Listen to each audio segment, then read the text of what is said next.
প্রকৃতির ঝড়ঝড় বৃষ্টিতে ভিজে কাঁপছেন এক মানসিক ভারসাম্যহীন নারী। কালুরঘাট সেতুর এক কোণে অসহায়ভাবে বসে থাকা এই নারী কারো মা কিংবা কারো বোন হতে পারে।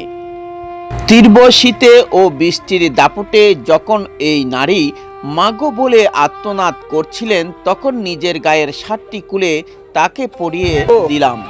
কিন্তু আজ তার আশ্রয় কেবল খোলা আকাশ। প্রতিদিনের যাতায়াতের পথে এই দৃশ্য দেখে আর স্থির থাকতে পারলাম না। এই ঘটনাটি আমাদের আধুনিক ও উন্নয়নশীল সমাজের এক বাস্তবতাকে সামনে নিয়ে এসেছে।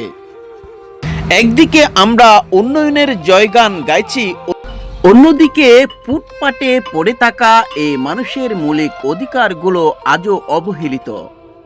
দেশের নাগরিক হিসেবে তাদেরও অন্ন ও আশ্রয়ের অধিকার রয়েছে। এই অসহায় মানুষগুলোর দায়িত্ব কি রাষ্ট্র বা সরকার নিতে পারে না? অন্তত দুই বেলা খাবার আর নিরাপদ আশ্রয়ের ব্যবস্থা করা কি খুব বেশি কঠিন? সমাজের মানবিক, বিত্তবান ও প্রশাসনের প্রতি আকুল আবেদন।